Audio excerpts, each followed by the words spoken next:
Hello, everybody, and welcome to the first Cybersecurity Hot Takes episode of 2023. It's a sentimental moment. Today marks the 1-year anniversary that we started recording our precious little podcast. And we did get a bit of a tech upgrade.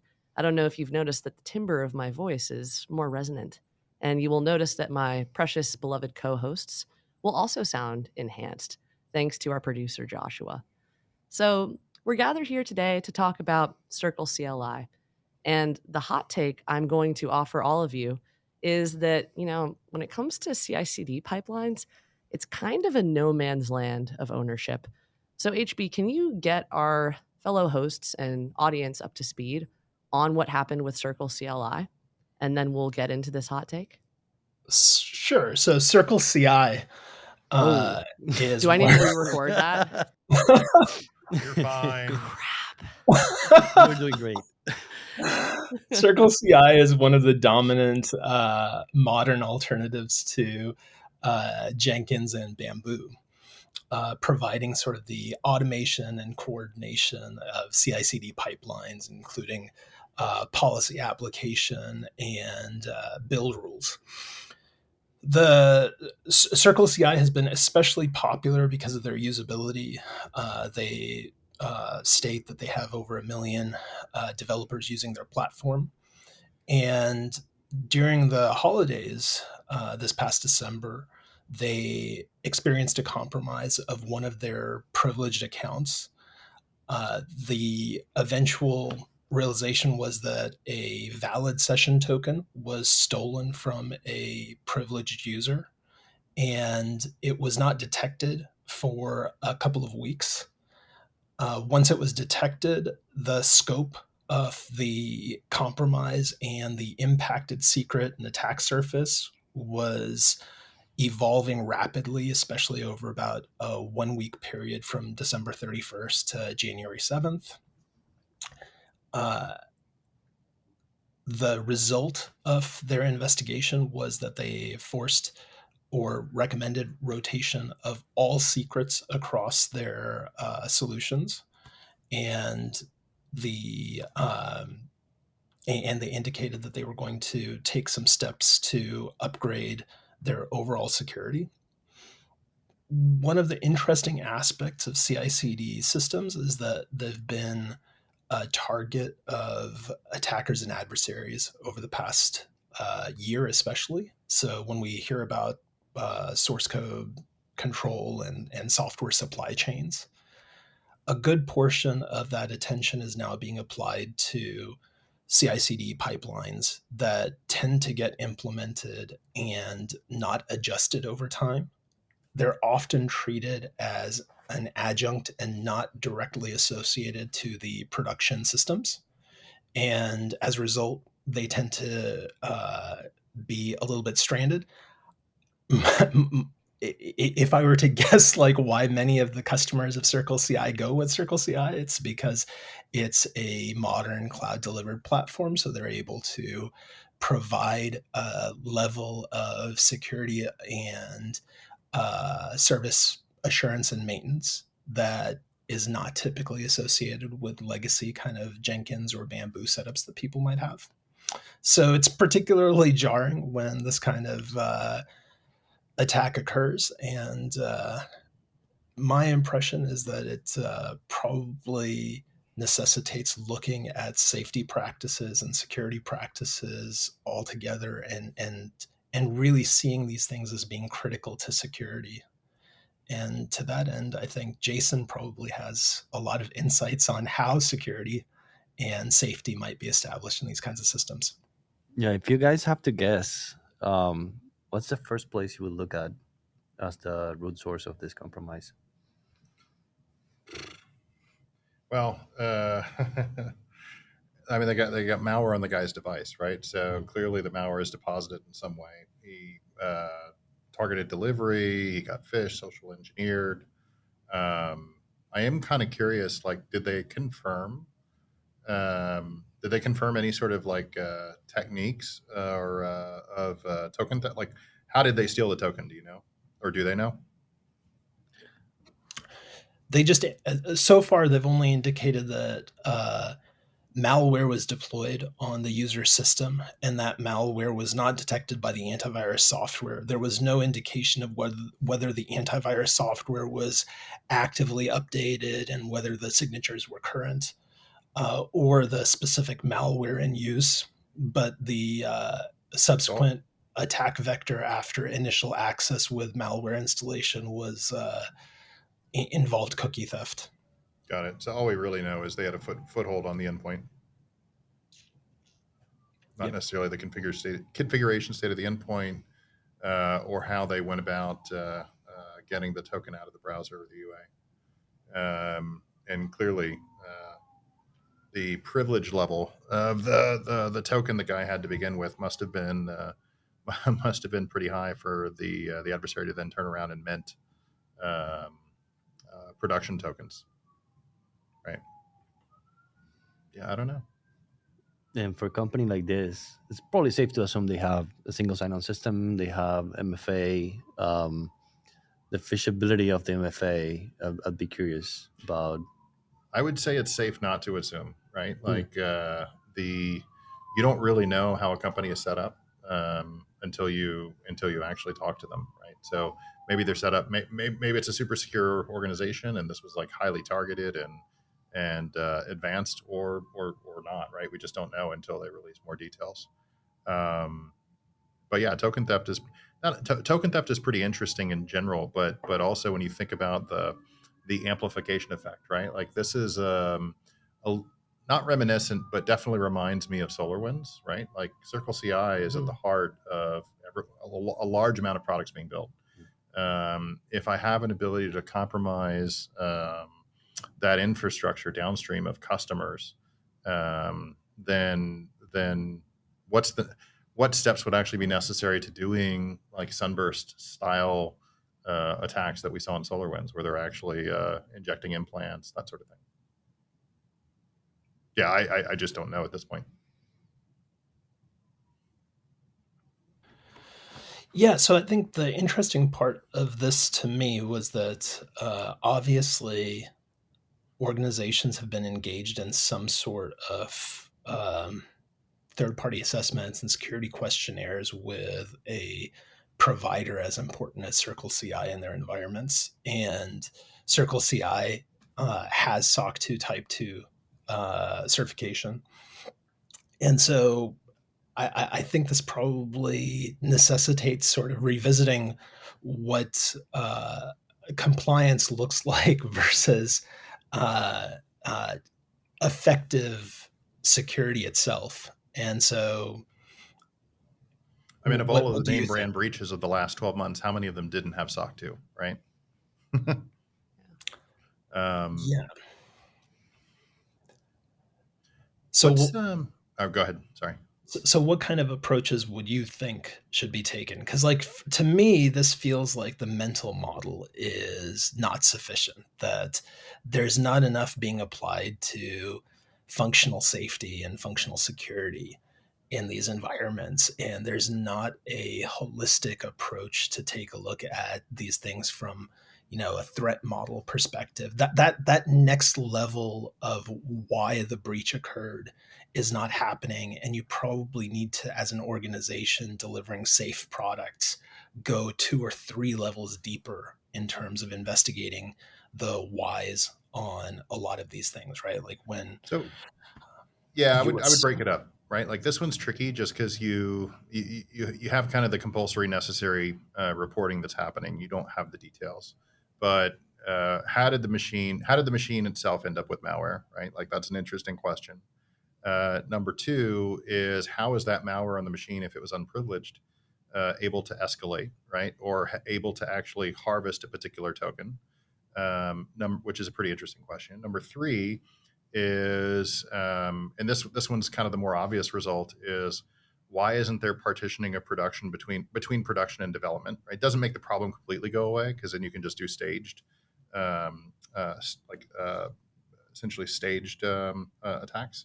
But it makes it a lot harder, right? Like production infrastructure should, for the most part, be read only. You shouldn't be able to modify it, that sort of thing.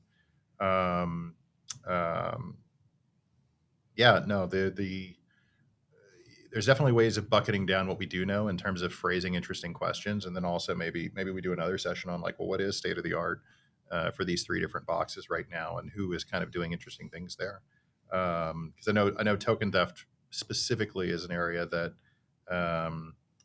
we're kind of starting to do a bit deeper research into, right? Because we feel like we do a pretty good job of preventing credential theft and signing fools and man in the middle sort of things. And if we are really kind of solving most of that problem, the next frontier, the next milestone, the next checkpoint is, all right, well, what about tokens? Because aren't tokens for the most part Willy Wonka magic tickets? You show up with a golden ticket and you get all the chocolate you can eat. What can be done there to make those things really to reduce their blast radius when they do get stolen and to make it harder for them to steal? Why am I not, or why are systems not involving hardware level protections for these tokens? Why are they still symmetric? Like there's a lot of infrastructure behind the question that I'm posing that would have to change, but I do think that's where the frontier of some of the stuff that we like to work on is going to start moving. And that applies just as much to employee access tokens to internal applications as much as to repositories that they, as CICD platforms, have. Mhm. I was looking at the mitigation actions they proposed or they followed, and actually revoking GitHub tokens and Bitbucket tokens and personal API tokens is part of all of it. So I don't know if this is an area we've thought a lot about, but helping organizations use asymmetric keys and different types of tokens for external authentication. Is that something we've talked about a lot? We definitely haven't talked about it here on the show, right? But like from a industry problems that are near and dear to our heart, right? Like philosophically, we're opposed to symmetric secrets, right? Because symmetric secrets, by their definition, have to be exchanged to be useful, and that brings in part of the problem when you have to exchange it. How do you know you're not exchanging it to either a bad actor or infrastructure that could be or is compromised by a bad actor? Asymmetric secrets are so much better because you essentially don't have to go through the same process. Now, there's a little bit of weakness at sign up, but it's one moment in life when you're doing an enrollment or endorsement as opposed to continuously every time you try and use the credential. We want to take it one step further by using hardware to anchor that credential to guarantee not only does it not move, but it's never even in the memory of my computer, right? It's never in the file system of my computer. There's literally a little thing on my motherboard. My processors are going off and asking to and saying, hey, can you pretty please sign this? And it responds based on however the policy is set up, saying, yeah, give us your, prove this, prove that. And if you do, I'll give you a signature, right? So we can do that for access today, right? But where else are symmetric secrets being used? Because the problems of symmetric secrets are going to carry over, right? As we see, right? Cookie theft, token theft is a thing. And I don't have the answers to this question, but I do think they're really interesting questions of how do we promote hardware-backed, enclave-backed, asymmetric crypto in the token space? Where are the performance bottlenecks? What are the limitations? What infrastructure must be changed versus where are we just not being creative enough to allow for transparent operation? I think that's kind of an evolving frontier for the type of technology we work on.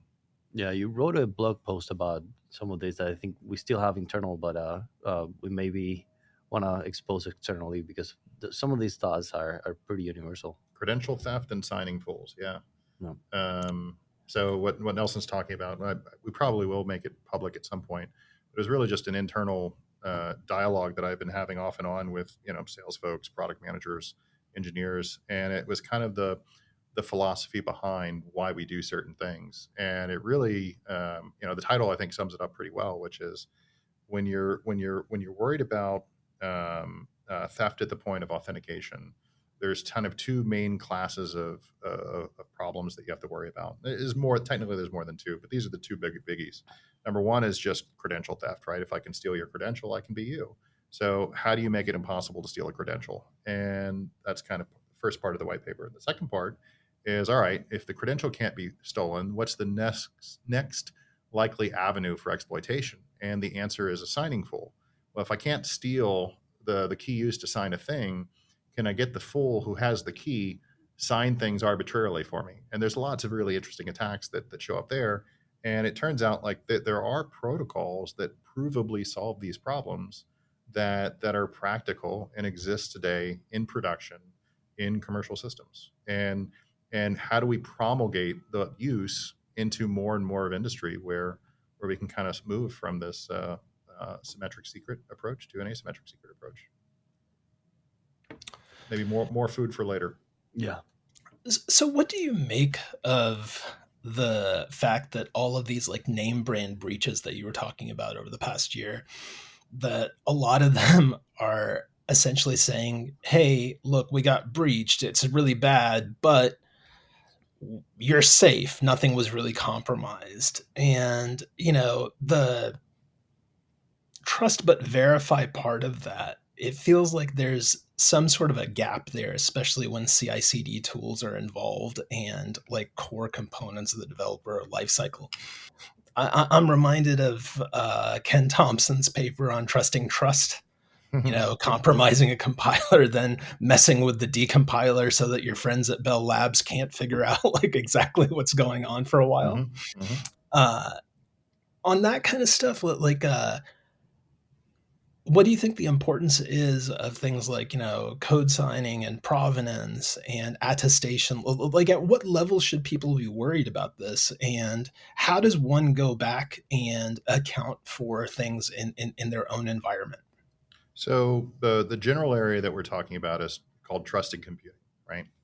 And I would argue, while trusted computing has been around for a while academically, it's only been practical in an industrial term or a commercial term for the last couple of years. It doesn't today solve all the problems you just walked through, but trusted computing is going to become a more common phrase in any engineer who works in integrity, privacy, or authenticity, or any engineer who touches that part of their product. And it's just going to become a bigger and bigger part of everyone's life. So understanding what it means, but also understanding like these aren't marketing words. They're actually academic, technical words that come with a very specific definition of proof. How do I establish trust? How does a thing attest to its properties being true? How do I assert? How do I distinguish the difference between the two? How do I make sure these things are cryptographically backed? So I think and there's a lot of topics that we can talk on this general area, but the area of trusted computing is just becoming more and more important, right? TPMs, TPM2, secure enclaves. These are just one example of hardware toolkits coming out of this world, right? On the software side, getting back to Ken Thompson's paper, there's that was a lot of fun. Also a lot of fun is this project that was actually the PhD work of this graduate student named Xavier Leroy, a French guy working out of Enria. Enria is kind of the Bell Labs of France, for those of you that don't know. And his project was really, how do I prove that what goes in the front end of a compiler is actually what comes out of the back? And what he meant by that, he uses this fancy term called semantically equivalent, nothing more. And the easy way of understanding that is if you wrote a C program that said X plus Y equals Z, that was it. Whatever comes out the back, the assembly, the machine code, needs to really be semantically equivalent. X plus Y still equals Z, and nothing else. Nothing else is happening. Now, he did this across a very large subset of the entire C language family and built this thing called a certified C compiler that actually is in production use now in like the automotive industry, the aerospace industry, and a couple other places where essentially failure means death. So there's a lot of developments that have been happening over 2010 and even the last 5 years of pushing trusted computing tools and concepts into the more mainstream. As far as all of the security breaches that you were talking about over the last year are concerned, there's things they can do immediate, which they're doing, right? Like putting mitigations in place, doing reporting. They're also under these interesting constraints, right? A lot of these are public companies. They have reporting obligations. Like there's a lot of other dynamics that's forcing their behavior. But maybe medium and long term, they need to be looking for structural solutions to these problems, not mitigations. So when we say a structural solution, we actually mean a very precise thing. We mean changing the framework, changing the architecture, changing the structure, even the math in such a way to where certain bad things are not possible to happen, right? So for instance, when you create a key in a TPM with an attribute that says the key is not allowed to leave the TPM, then structurally I have a guarantee that that key can't leave the TPM short of the TPM being destroyed. It would never end up in memory, right? If it can't leave the TPM. If it's never in memory, it can clearly never end up in the file system, right? If it's never leaving, if it's never on the bus, it's never actually leaving the device. So that's what we mean by structural solutions. Like, so these companies need to really be looking for structural security solutions coming out of the trusted computing world to solve some of their problems. Yeah. Or else failure equals death. That line definitely stuck with me. And I think that if we look back to 2022 and all of the attacks, and then this, it's a mounting pile of evidence that failure to change and look at the problem from a new angle is going to result in some kind of death, whether it's the death of a company, the death of a software. The stakes are very high. Yeah, on one end, it would be the death of trust with your customers. On the other end, like automotive, aerospace, medical, like it's legitimate, literal death. But to that end, do you have like any like what would be? I'm putting you on the spot, but like what like when you're looking at something critical in like a development pipeline, like since you have a lot of background in compilers and languages and stuff, when I look at a compromise of a CICD platform, it feels like unlimited potential damage and nearly irrecoverable conditions for people who are downstream. When you're talking about those safety promises, those feel like they're only really practical at the software provider level, at the top level. And then there's going to be sort of a spectrum of users of the platform and their abilities to manage it. Like, what does a low or medium skill user of CICD of something like a CircleCI or a breach CICD platform do in this scenario? So I would actually direct anyone listening who's truly interested to take a look at SLSA. It's SLSA. It's an existing open source framework, and like all frameworks, it doesn't have solutions to all your problems, but it helps you break down the big problem into smaller problems, right? So when you look at the core of any software organization, how does it build its product and get it to its customers? You have source code, you have third-party dependencies, you have your build system, and you have distribution, right? So of those four components, how do you manage the integrity of your product? And when I say integrity, I mean in the cryptographic sense, right? Like, how do I know that what went in is exactly what came out? How do I know that what went in came from the people I expect and no one else? If you set out and you say, all right, I want Xavier Leroy's answer to this problem, you're going to struggle, and your head will explode, right? Because you can't bring that to bear on day one. It's a great long-term goal, but day one, take your build process and break it into those four parts, right? What's my source control? What's the integrity over my source control? How do I know that's true, right? And this is not necessarily for a low-skilled audience. I would say this is medium and high-skilled audience. You're not like, this is not the everyday developer. This is your system developer, your system engineer, your SRE, your dev as engineer, like whatever title happens to be in vogue that day. It's the person who actually manages your infrastructure. And they're going to have answers to these questions, right? But you also kind of have to prioritize the work. How do we take our build system? How do we segment into these four phases? And how do we answer questions around authenticity and integrity of the product that goes in the front, comes out the back? If I put sausage in one, if I put a pork shoulder in one, I want to make sure that only it is coming out into the sausage casings in the back and nothing else. No boots.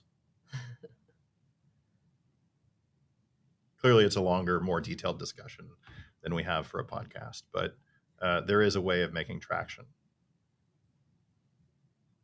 Well, that inspired me to go eat a bit of pork now. I'm hungry. But no boots. No boots. I mean, the leathery flavor might be nice, but the texture would just be a nightmare. So thank you guys for talking about CircleCI. I think that there is a lot of work to be done to prevent things like this from happening, but Jasson's on the right track when talking about trusted computing going mainstream, and we're looking forward to making that happen. Tune in for the next episode, and we'll see you then. Don't forget to smash that subscribe button.